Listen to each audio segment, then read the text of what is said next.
High, শুভ দুপুর। আর কালকে আমি এখানেই ব্লগটা শেষ করেছিলাম, আর আজকে এখান থেকে শুরু করলাম। আর ছাদে কত বানরকে দেখছি, আর তোমাদের সাথে কথা বলতে শুরু করে দিলাম। আর ভিডিওটা বড় হয়ে যাবে বলে এখানেই আগের ভিডিওটা শেষ করে ফেলেছি, আর এটা নতুন ভিডিও আবার শুরু করলাম। আর বানরের কত খেলা, কত আনন্দ করছে ওরা, চলো দেখি। আমি জানো তো ছাদে ঘুরে এসেছি, কিন্তু এদের ভয়ে আমি আর ক্যামেরা করতে পারিনি। দেখো এখনো অবধি এরা ছাদে বসে আছে, দেখতে পাচ্ছ? দেখো দেখো কি অবস্থা, সব বসে আছে, খেলা করছে। আর আমাদের ছাদেও ছিল, আমার কর্তামশাই বলছিল, আমি সেই ভয়ে আর ছাদে থেকে তাড়াতাড়ি দেখলাম, আর ছাদে গিয়ে দেখিনি ওরা নেই, কিন্তু আমি ভয়ে আর ভিডিও করতে পারিনি বা নিতে পারিনি, যদি দৌড়ে চলে আসে। কারণ এদেরকে দেখে খুব ভয় করে আমার। ওই দেখো উপরে একটা বসা, আর নিচে খেলা করছে, ছোট ছোট বাচ্চারা খেলা করছে। উরি বাবা, উরি বাবা, দেখো আম গাছে লাফ দিয়েছে। দেখো দেখো কত ছোট একটা, দেখতে পাচ্ছ? দেখো কত ছোট।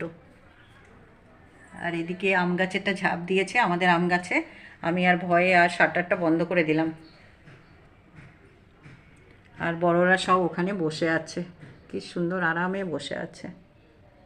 দেখো একটু জুম করে দেখাই তোমাদের, দেখো। আর এই এই কাচের এটার জন্যে একটু ঘোলা ঘোলা আসছে।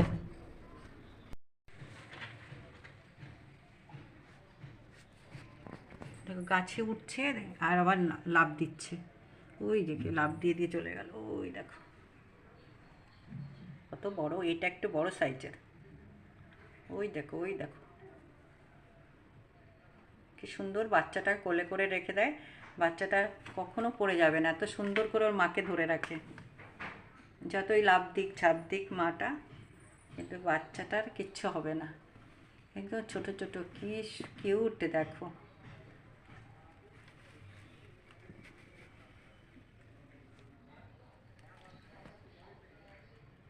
দেখেছ কি ভালো, কি ভালো।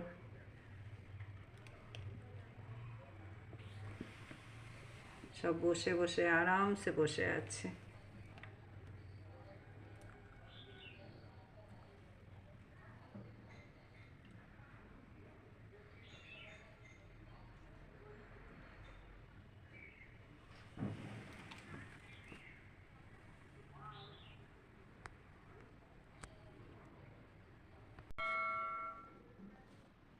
দেখো ওই ছাদ থেকে আবার এই দিকে চলে এসছে এরা, দেখো।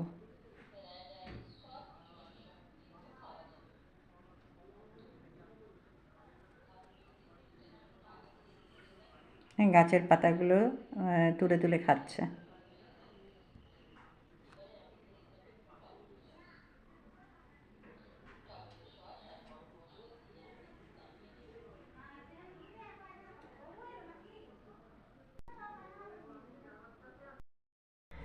চলো আমি নিচে যাচ্ছি, আমার মেয়ে কি নিয়ে এসছে, চলো তোমাদের সাথে একটু শেয়ার করছি।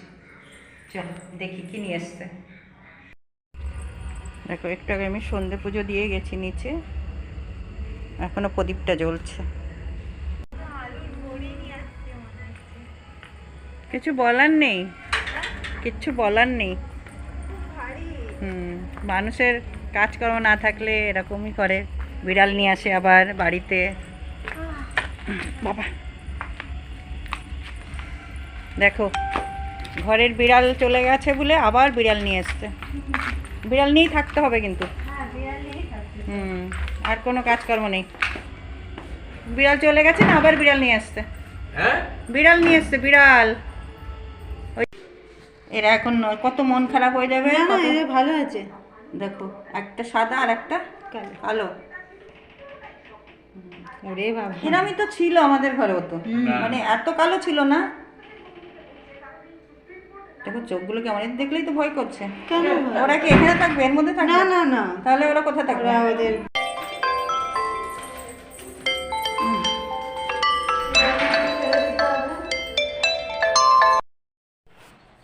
এটা পরের দিন রবিবার। Good morning, welcome back to my channel my dream ওই চৈতালি চ্যানেলে সবাইকে স্বাগত। আমি চৈতালি আজ একটা নতুন দিন নতুন ব্লগ নিয়ে তোমাদের সামনে হাজির হলাম। দেখো এখানে আমি বারান্দাতে চলে এসেছি, আর এই যে কাকটা দেখো কখন থেকে এখানে বসে শুধু ডেকেই যাচ্ছে।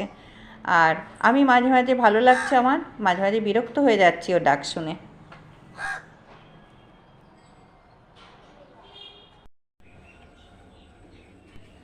আর দেখো আমার কর্তামশাই মূলো শাক এনেছে, তা মূলো শাকটা কালকে সন্ধেবেলায় এনেছে। আর দেখো কেমন আজকে একটা দিনের মধ্যে কেমন যেন মানে নেতিয়ে গেছে, মানে সেই তাজা ভাবটা নেই। আর সেগুলো আমি বেছে বেছে পরিষ্কার করে কেটে নিচ্ছি। আর মূলো শাক খেতে আমার ভীষণ ভালো লাগে, আর আমার কর্তামশার খুব ভালো লাগে। আর একটা কচি কচি ছোটো ছোটো মূলো হয়েছে, এগুলোর আরও বেশি টেস্ট। আর কালকে যদি একটু আমি গুছিয়ে পরিষ্কার করে ফ্রিজে রাখতাম তাহলে একদম তাজা হয়ে যেত। চলো কোনো ব্যাপার না, যখনই জলে দেবো আপনা আপনি তাজা হয়ে যাবে। আর যে জিনিসটা খেতে এত ভালো লাগে সেই জিনিসটা তো কাটতেও ভালো লাগবে। এই জন্য আমি বসে বসে ওটাকে আস্তে আস্তে করে সব কেটে নিচ্ছি। আর সবজিগুলো কাটা হয়ে গেলে কী হবে, রান্না করতে কোনো অসুবিধা হয় না, তাতে ঝটপট রান্নাগুলো হয়ে যায়। আর এর আগে সকাল থেকে উঠে টিফিন করা সমস্ত কাজকর্ম হয়ে গেছে। আর এখন শাকটা বেছে এরপরে মাছ কাটবো, কেটে তারপরে রান্নাটা বসিয়ে দেবো।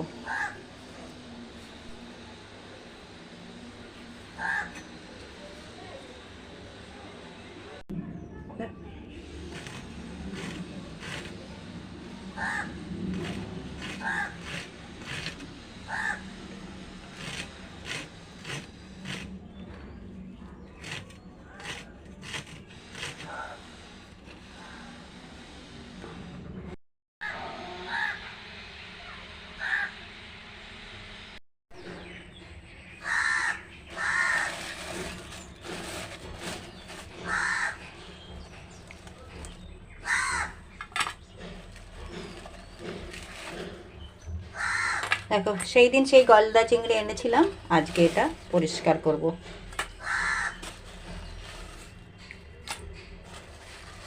একটু মালাইকারি করব এটা দিয়ে। চলো এটা আমি কেটে গুছিয়ে নিই। আর কাকটার কি হয়েছে, ডেকেই যাচ্ছে। কি হয়েছে, কি হয়েছে তোর, কি হয়েছে? ডাকাডাকি কেন? এত এখানে বসে আছে আর খালি ডেকেই যাচ্ছে। কি হয়েছে, কি হয়েছে? হ্যাঁ হ্যাঁ, দেখো শাকটা কেটে নিলাম, মূলো শাকটা। আর ছোট ছোট মূলো ছিল, তাও এর মধ্যে করে কুচি করে দিয়ে দিলাম, কারণ এগুলো রেখে কোনো লাভ হবে না, এর মধ্যে খাওয়া হয়ে যাবে। একদম ছোট ছোট ছিল। এবার একটু নুন জলে ভিজিয়ে রাখবো।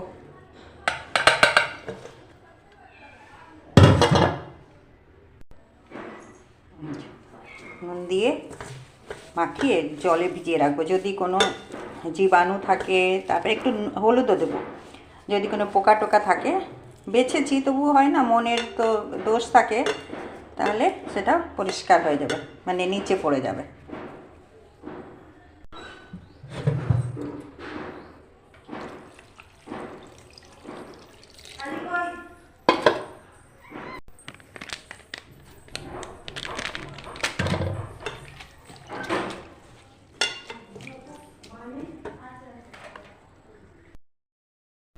দেখো চিংড়ি মাছটা আমি ভাজা করে রেখেছি, এখানে দুধ গরম হয়ে গেছে। আর এদিকে দেখো মালাইকারির জন্যে সব মশলা রেডি, কষানো হয়ে গেছে। আর আজকে আমি নারকেলের দুধ দিয়ে করব না, আমি এটা মাদার ডায়েরি দুধ দিয়ে করব। ঠিক আছে, সব রকম করে খেয়ে দেখতে হয় কোনটায় কত বেশি টেস্ট। তবে আমি এর আগে করে খেয়ে দেখেছি, আমার কাছে সেম টেস্টে লাগে। আর সবচেয়ে বড় ব্যাপার রাঁধুনির হাতের যে একটা মানে কি বলবো টেস্ট, সেটা তো থাকেই।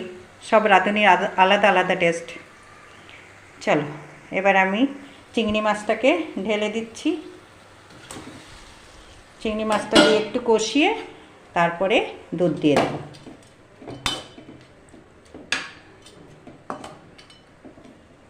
চলো এটা দিয়ে একটু কষিয়ে নিই, তারপরে নুন ঝাল সব টেস্ট করব, আর তারপরে দুধটা ঢেলে দেবো।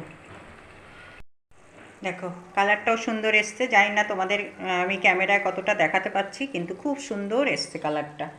এরপরে আমি দেখো 1 কাপ দুধ ঢেলে দিচ্ছি। আমি একটু কষা কষা রাখবো, এই জন্যে 1 কাপ দুধেই আমার হয়ে যাবে। চলো দুধ দিয়ে অল্প ফুটিয়ে বাস নামিয়ে ফেলবো। ও লাস্টে একটু গরম মশলা দেবো। দেখো আমার মালাইকারির ফাইনাল লুক।